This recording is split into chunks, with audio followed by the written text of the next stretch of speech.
반갑습니다. 오늘도 좋은 아침입니다. 찬송가 165장 찬송 드리겠습니다.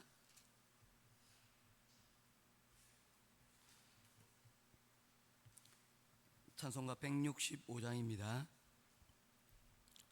주님께 영광, 다시 사신 주, 사망 권세 모두 이기시었네.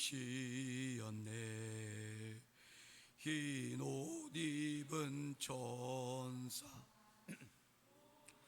옮겼고 누셨던 곳은 비어 있었네. 주님께 영광, 다시 사신 주, 사망 권세 모두 이기시었네. 부활의 주님 나타나시사 두려움과 의심 물리치셨네. 주의 교회 기뻐 찬송하여라.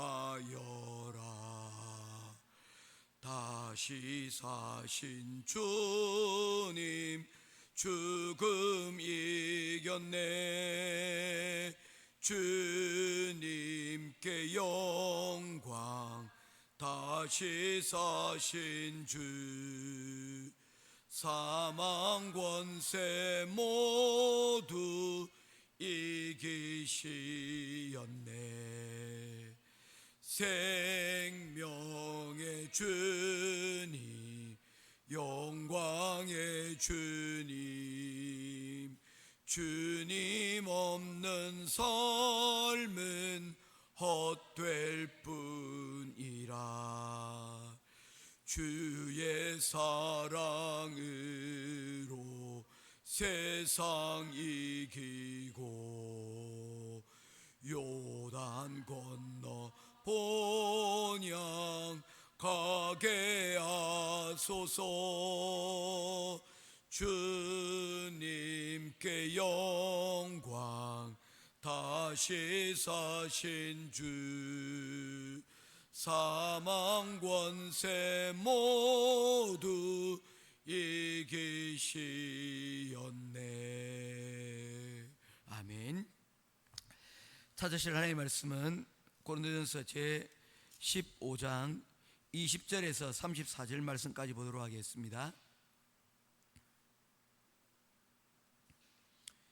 고린도전서 15장 20절에서 34절까지 말씀입니다. 한 절씩 교도하며 보겠습니다. 그러나 이제 그리스도께서 죽은 자 가운데서 다시 살아나사 죽은 자들 잠자는 자들의 첫 열매가 되셨도다. 사망이 한 사람으로 말미암았으니 죽은 자의 부활도 한 사람으로 말미암는도다. 아담 안에서 모든 사람이 죽은 것 같이 그리스도 안에서 모든 사람이 삶을 얻으리라. 그러나 각각 자기 차례대로 되리니 먼저는 첫 열매인 그리스도요, 다음에는 그가 강림하실 때에 그리스도에게 속한 자요, 그 후에는 마지막이니 그가 모든 통치와 모든 권세와 능력을 멸하시고 나라를 아버지 하나님께 바칠 때라. 그가 모든 원수를 그 발 아래에 둘 때까지 반드시 왕노릇 하시리니 맨 나중에 멸망받을 원수는 사망이니라.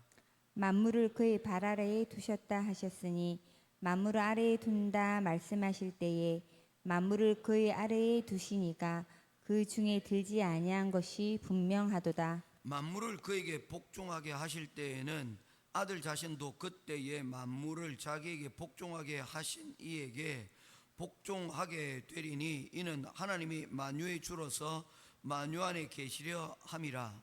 만일 죽은 자들이 도무지 다시 살아나지 못하면 죽은 자들을 위하여 세례를 받는 자들이 무엇을 하겠느냐? 어찌하여 그들을 위하여 세례를 받느냐? 또 어찌하여 우리가 언제나 위험을 무릅쓰리요? 형제들아 그리스도 예수 너희에 대한 나의 자랑을 두고 단언하노니 나는 날마다 죽노라. 내가 사람의 방법으로는 에베소에서 맹수와 더불어 싸웠다면 내게 무슨 유익이 있으리요? 죽은 자가 다시 살아나지 못한다면 내일 죽을 터이니 먹고 마시자 하리라. 속지 말라. 악한 동물들은 선한 행실을 더럽히나니 34절 같이 보겠습니다.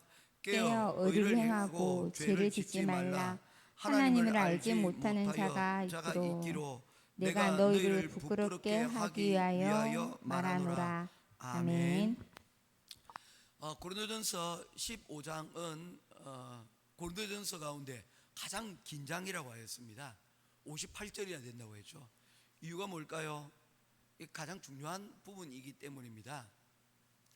바울 사도는 고린도 교회의 여러 가지 문제점들에 대해서 문제를 지적하고 있습니다. 그 문제들을 이야기하면서 강조하고 있는 것이 무엇입니까? 덕을 좀 세우자는 겁니다. 교회에 덕을 세운다는 것은 자신 개인만 좀 생각하지 말고 교회 공동체의 유익을 조금 생각을 해보자는 겁니다.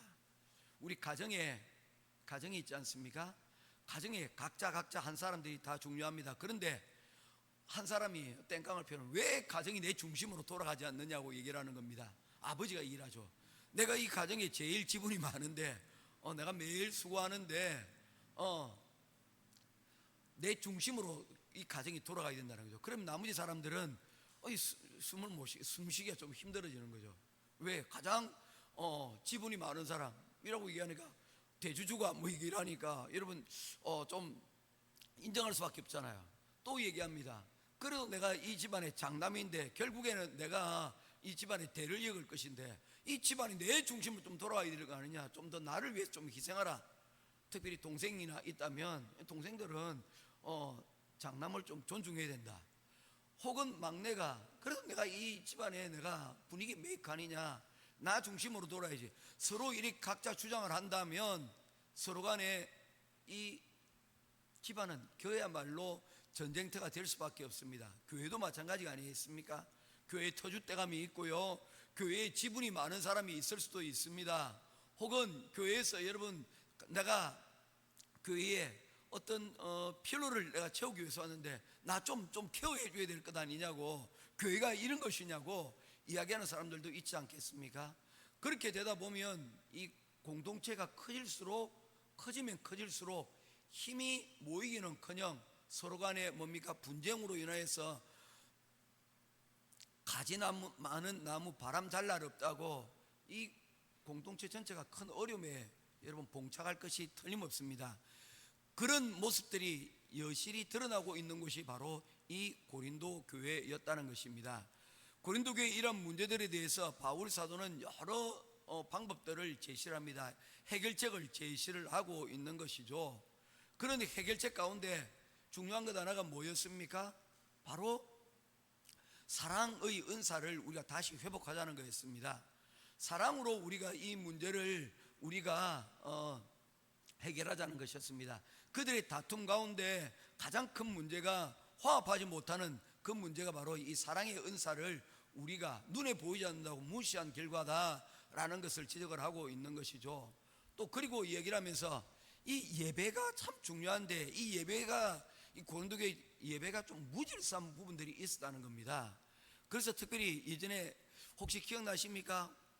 고린도전서 14장 말씀을 30절 말씀을 하면서 그런 얘기 했죠. 34절에 여자는 잠잠하라. 이거 여러분 그때도 말씀을 드렸지만 오해하면 안 됩니다. 여자가 무조건 교회에서 잠잠하고 입 다물고 있으라, 그 내용이 아니라는 겁니다. 그 당시의 상황에서 이 특별히 몇몇 여성들이 이 교회의 고린도 교회 예배를 이루어지는 가운데 이 예배를 방해하는 요소들이 특별히 여자들이 있었다는 겁니다.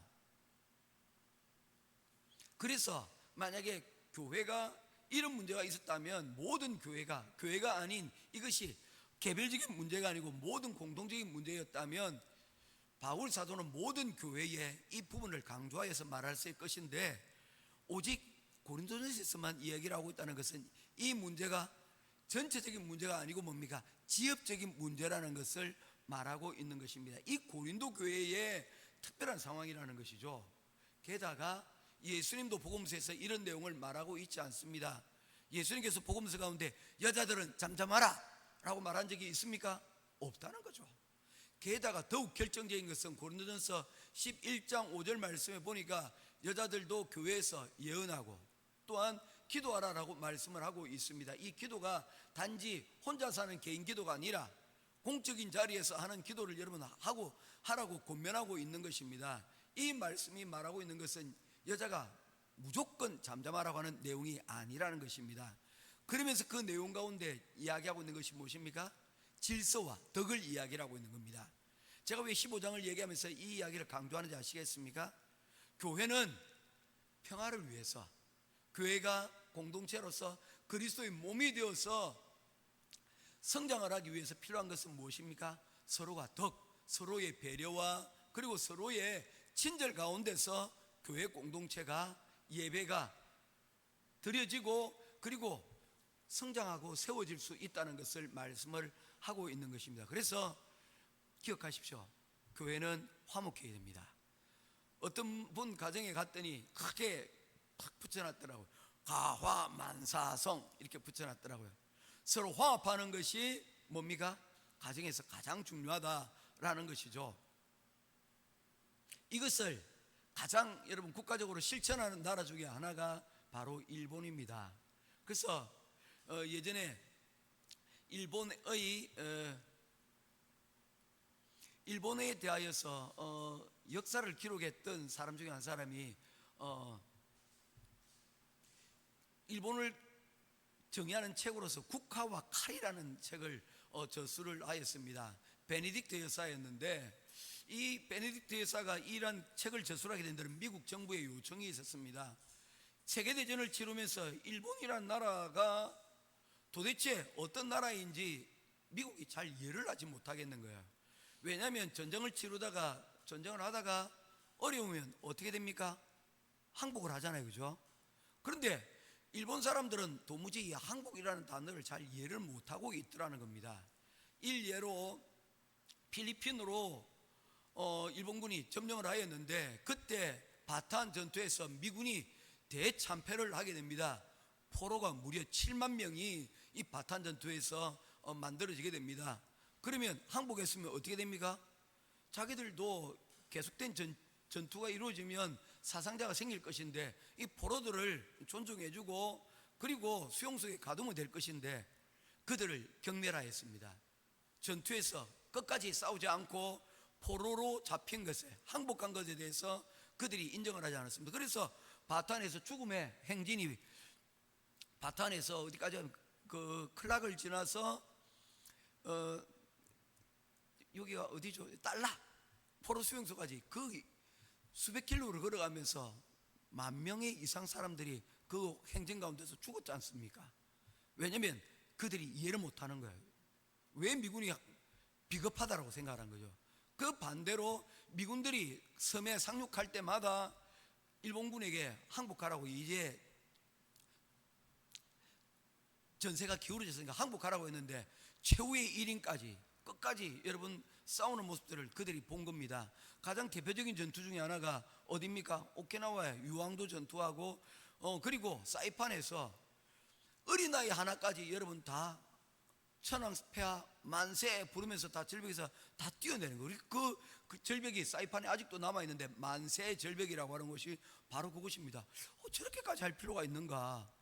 그냥 항복하면 끝인데 저렇게까지, 심지어 군인들 뿐만 아니라 여성들과 아이들까지 가족들까지 다 천황폐하 만세하고 죽는 게 저게 무슨 의미가 있는가? 그래서 미국이 생각한 겁니다. 큰일 나겠다. 왜 큰일 나겠다?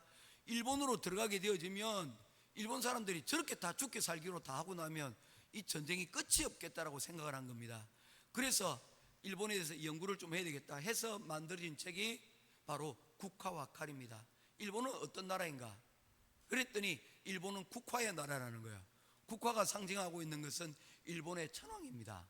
그래서 일본은 이 천황 안에서 와를 이룬다는 거예요.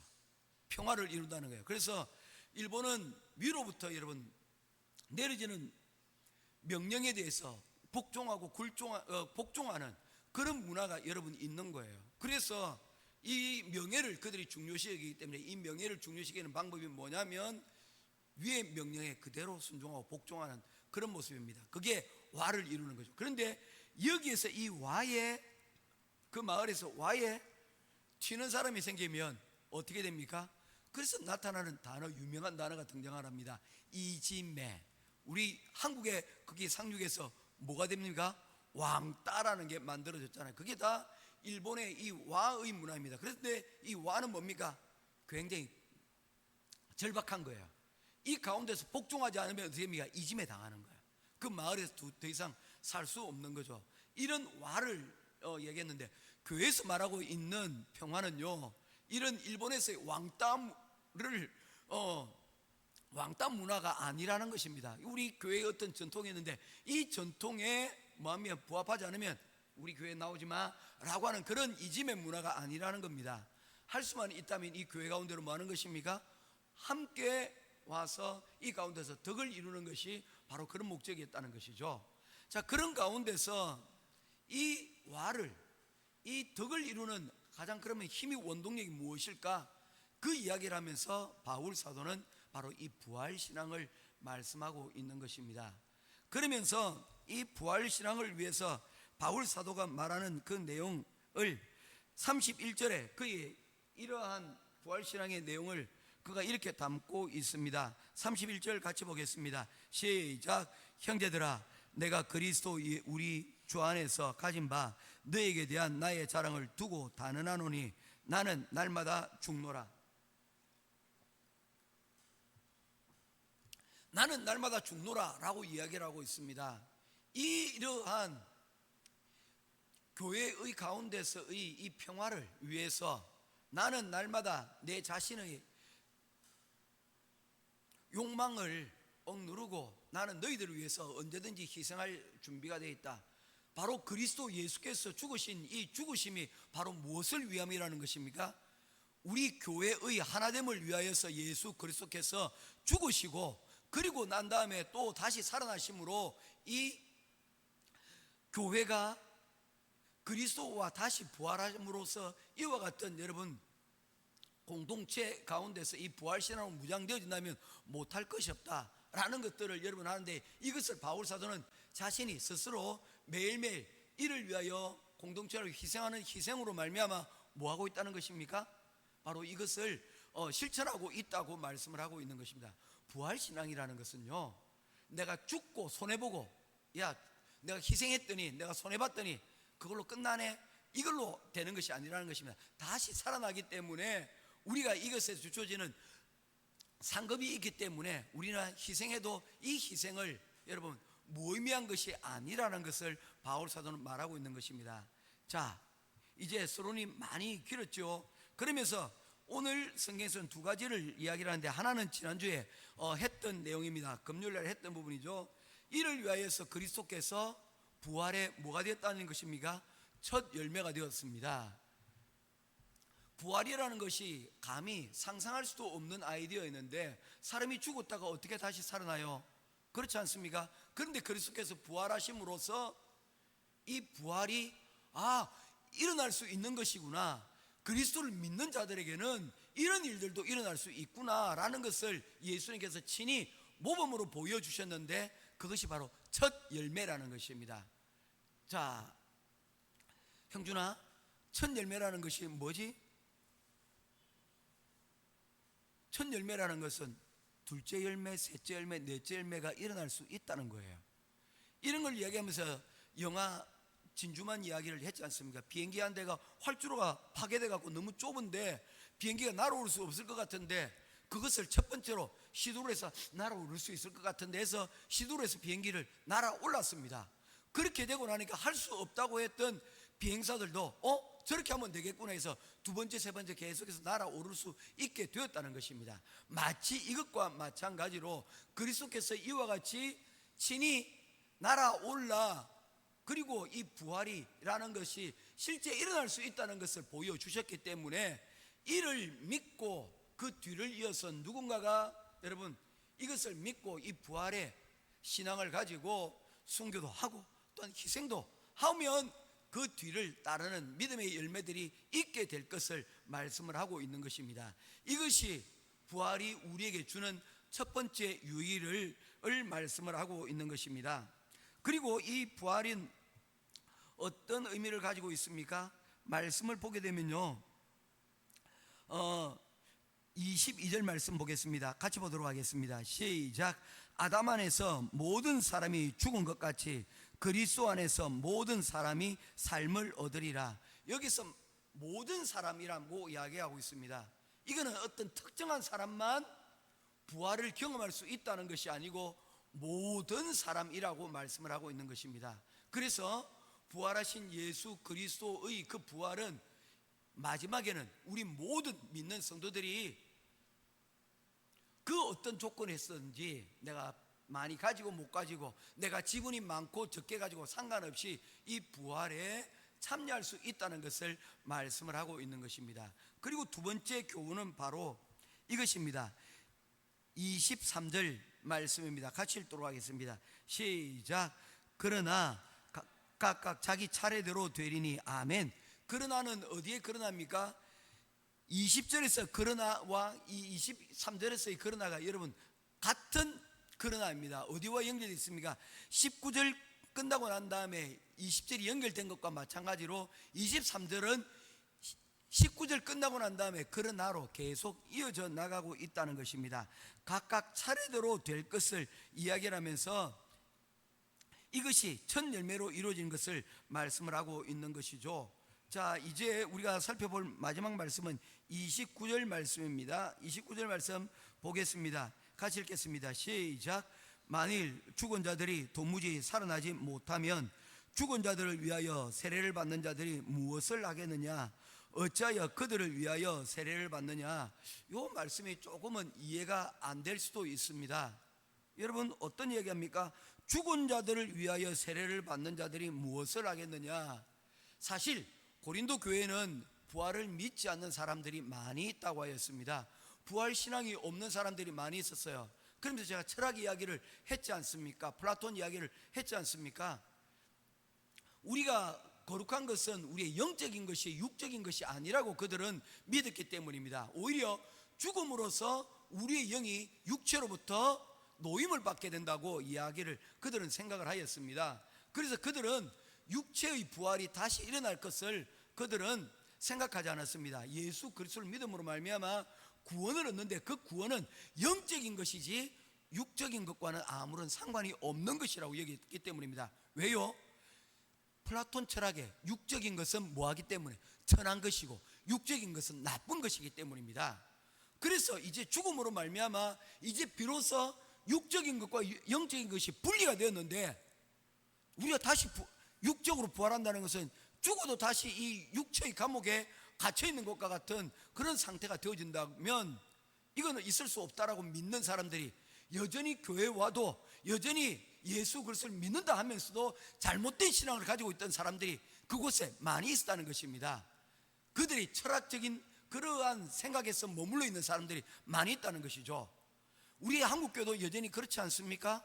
한국교회에서도 여러분 여전히 유교적인 부분들을 가지고 있는 사람들이 많이 있어요. 그래서 예수 그리스도 복음으로 말미암아 우리가 구원을 얻습니다 라고 얘기해도 교회에서 여러분 우리를 구원을 100번 얘기해도 나중에 결국에는 교회가 그래도 착한 일을 해야지 구원을 얻지 라고 여러분 이 유교주의로 다시 돌아오는 경우들이 많이 있다는 것입니다. 이 전통 속에 우리 교회의 전통 속에도 이와 같은 요소들이 많이 아직도 남아져 있는 거예요. 그런 부분들이 여러분 이 고린도 교회에 있었는데 이 부활에서 계속해서 부닥치는 것 중에 하나가 뭐였냐면 일부 사람들은 또 그것과는 반대로 그렇게 이야기를 했다는 겁니다. 죽은 사람들을 위하여서 세례를 받는 것입니다. 이게 뭐냐면요, 내가 세례를 받는데 내가 세례를 받는 것이 아니고 이미 죽은 누구를 위해서 이미 우리 아버지가 예수 그리스도를 믿지 못하고 복음을 받지 못하고 죽었는데 그를 위해서 내가 뭐 하는 겁니까? 대신 세례를 받음으로써 우리 아버지가 천국으로 올라갈 수 있도록 그렇게 여러분 대리 세례를 받는 사람들이 있었다는 것입니다.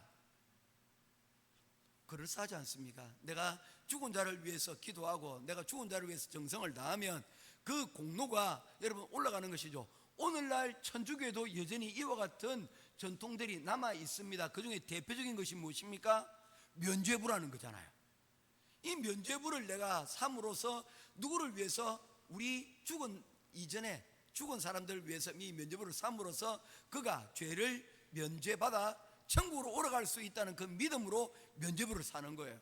그래서 죽은 자를 위해서 기도하는 거예요. 자,